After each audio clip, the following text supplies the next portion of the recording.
Wanda Road. Kati ku Mawanda Road yawo wennamalawo ebbanga nindabanga obulamu bukaluubirizibwa ebyokulya ebyokunywa nyina omwana kati nensanga omuwala bamuyita Melissa ne twekwaniraawo mukwano gwaffe ne gutandikiraawo bwe weetegereza nnyo vidiyo ya Kiwani yakolebwa mulimu omuwala oyo omuwanvu ennyo yalina ebiviri ebingi ya Bobi Wine. Yes. Ansisa ntute mu ghetto ekamwocha kati nenyingira mu ghetto kamwocha dangala ni kamwocha wa Bobi ekamwocha nalwayo kuba ekisooka wanyumira ekyokusatu nafunanga ekyokulya nga nfuna kyendya ne nfuna nekyendeetera omwana ate jjukira nali sinamujja ku mabeere ebiseera ebyo ekamwocha studio yali awo mwe baali bakolera this side opposite waliwo akayumba nubianili mwe baali nga bawomula ne banjo maanyi kati munda omwo nga mulimu akafaliso remember mpangisiza akayumba n'ebintu byange eri mbijjeeyo naye siina mufaliso kuba nali ngutunze kati nga siina wakwebaka njogera ne nubianili ebyobuntu bamaze okummanya nubianili yakumanyi mu ghetto y'ekamwocha kati ne bwe myalogamba nti nubianili nze gundi akumanyi nze nalongoosanga engato z'abayayaabo ani nani nga bwe bajjanga ku ghetto ne Bobi kwali bonna walongosako ku ngato ya Bobi Wine. The moment nze wano wentudde wenjogera naye nga ntunula mu camera when I see people around celebrating Bobi others like Bobi yine engeri gye bakitwalamu naye nze era mbeerayo mu cover zange nga sole kijjo singa okujjukira mu kaseera ako wasangira Bobi benasangira Bobi sole gye nsinga okujjukira nagendayo nga nyina pain nga siina kuyambibwa kati kyensinga okujjukira Bobi ono bwe yabanga alya ng'amuli okumpi yafunamu nga bw'oba otudde eri wala ojja lwawo ofuna ekyokulya kati bwe namuzuula nti amuli okumpi yalya ku kyalidde nga bw'atandika okulya nga nsembera wano kakomando waliwo omukyala we yafumbanga kakomando nga kawooma mukyala wamuyitaani oyo mukyala oyo mwerabidde amannya naye yali mabega yali mu mbirizi za studio nga Bobi biseera bya ghetto eyo ng'akuba akakomando ke gwalina omubeera okumpi amuli okumpi nga yakasooka okkalya obaani alina olekawo gwolina okumubeera ku kiddo naye ng'omuntu nga yeebulirira n'akuwa akasowani naawe olyeko ontegedde waliwo omukyala yatundanga obutunda nga bubeera mubuno obuveera bwaffe obutunda kuva dabusa mu kaveera keeru ng'era olina omulinda anyweko kyanywedde akuweeko nga talina mutima gutali mugabi kuva ddanga mugabi Bobi Wine olaba tebaatugobaayo kuba twali baana bato aye twabeerangayo bangi nga ggwe otuula nenswama nga ali mu kulya kakomando ke nenswama abwamalira wenkwatira akumanyi Bobi Wine sometimes amanyi sometimes babi ng'aleeta emmere itungo n'amuleetera emmere mu kaddiisha awo n'atukawo n'ababuuza naye Bobi aliwa n'amusangamu munda awo kati nze bakushuwa ddiisha ezo tezirina kuddayo nga ziddugala bwe bamuleetera emmere gwe shuwadiruyo gy'oliko nja kwoza ddiisha andi ze nali nakwana wali kulongoosa bintu ku cleaninga kati ng'omuntu azze naako okulya yanguwa okubuuza shanita aliwa osobole okulyako era emmere eyo nga bwe bagireetanga mu ddiishi n'abegako Babi ng'aleese emmere y'omwami n'amubegera n'amuwa ng'esigaddemu ayoza ddiishi ye nannyini mmere era nga nnina okugirya ku Kyagulanyi bamala okulya ebiseera yali Bobi yali Bobi Wine ng'amaliza okulya olina obeera kumpi bw'aba alidde akakomando nga nnina okulyako ng'olwo bakuyitaani emuge Shanita alina okulya akakomando nti lyatambula nnyo kati rumu eyo Nubiani mwe baawummuliranga nayagalanga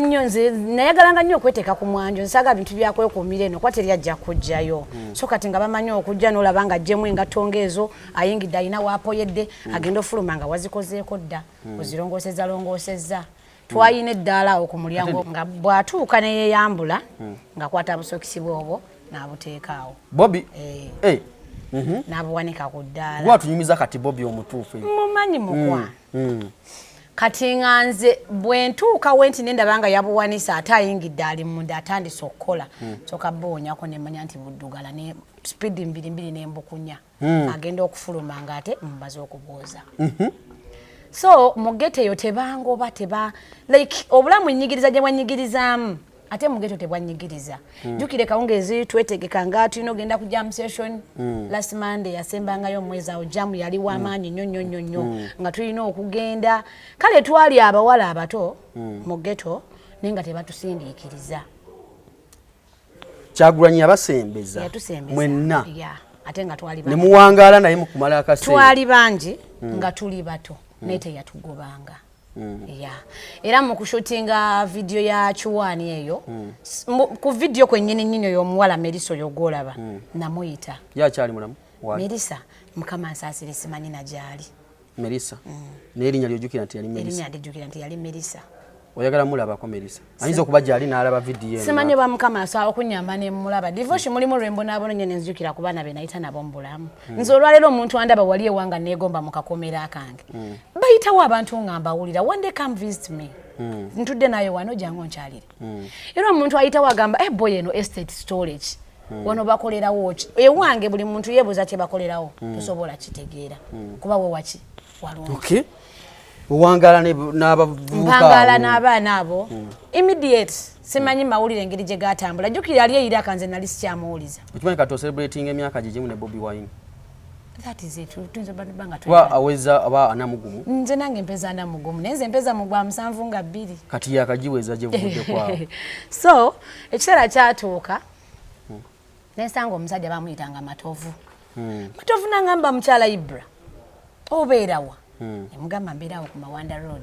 Nangamba ate no mu ghetto wana musangawo kamoja. Nemugamba ayino mbeerawo just kutambulizayo bulamu. Nanga mchala. Nenga Kyagulanyi akumanyi.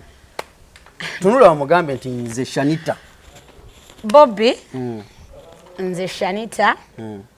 Abawala bojjukira be wali nabo mu video ya Sowani. Bobanga osobola okujjukira mu video ya Sowani omwali yali mu skati ya pink. Empanve nyenyenyenyenye koziba shootinga wendi awo ngaze mpa Melissa ka makeup teka kojja kokola biki I was there bamanyi mukwano kabere babi yennyini ajukira omuwala yamolezanga ebbakulize yaleteranga mo Bobi emmere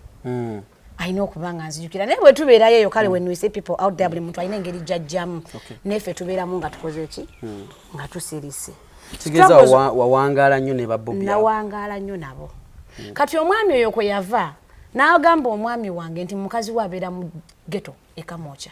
yafumbirwa abayaga abeera olubaawo ali bweru akyali Iraq yafumbirwa abayaaya abeera mu njaga abeera kamocha biki jukira bagendanga ku email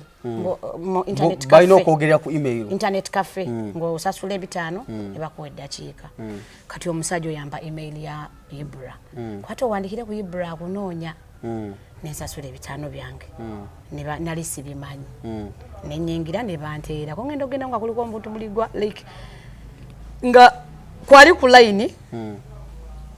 nendekako omuntu muligwa message bwe buti nenga simuwulira byempitamu kuba nkimanyi yali abimanyi ngenda okuddangayo replies ataddeko ng'ayomba wafumbirwa mu kamocha obeera mu ghetto Ibro yalina omwami mukwano gwe erinnya lye sisobola kulijjukira ali mu kikuwombo omusobozi w'amaanyi yanonanga Ibra nga tanagenda Iraq ewaka ekiro saa 9 8 7 n'omubuuza ne Ibra mbanga mulagawa kale ng'omusajja ngagamba oli mukwano gwange musajja mugaga nange bino mubeera wano nsobola ofuna kasente so it came to my understanding nenkitegeera naye ate bamu ku bantu abamugamba nti nafumbirwa ekamocha mu bayaaye ne bitambisa bulungi nali sifumbiddwa nali mu bulamu obutali bwangu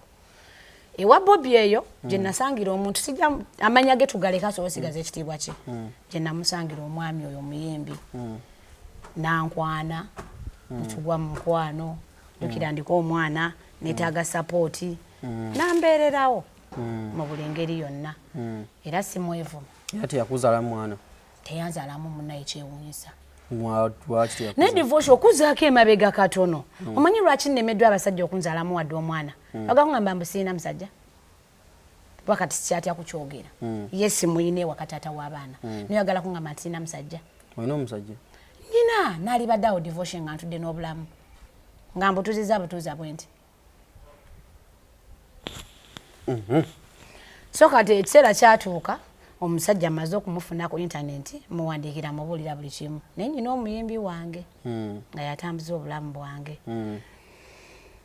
nemba nga nalina okukwata omwana mutwalire maama anti ati ontandisa ofuuka omunene siva mu bayimbi siva mu music mbeera mu bivulu mbeera mu zishow bagenda kukola nga tubeerawo omanyi ono omuyimbi yayimba kana akayimba bannange mwerabidde omuwala erinnya sirimanyi singa nno linnyamba nereje bwe tunaawunzikira emboozi akayimba ako yayimbanga nti ono omwana gwe njagala yebbunze era nasimono yebbu munyambe mukirize abalala muwandiike nti tugamba erinnya awo wansi mu comment that girl nafuuka omukwasi w'akasawo ke bano bagamba nti ate bawololo b'omuyimbi ati nabeeranga wano kasawo ke nga njagala nnyo ebiseera ebyo ng'alina akayimba akaliko yalina akayimba era nako nkajjukira bulungi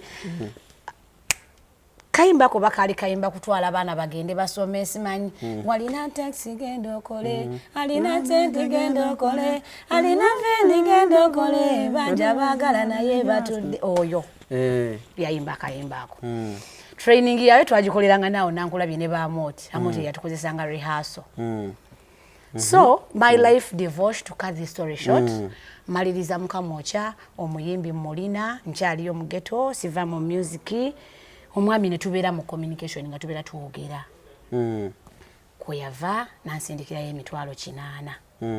emitwalo gye 8 divorce modu zonna ze nayina zaali zakwata mwana mutwalire maame kochi nze nkomewo ntambuza obulamu oba ntegeera kozi omwana ono ate yali gundi nnyo gyendi muzizi obanga oyita omuzizi kyali kijinji nga ne lweyagala ogendako ew'omuyimbi olowooza omwana so akasente ako napaakinga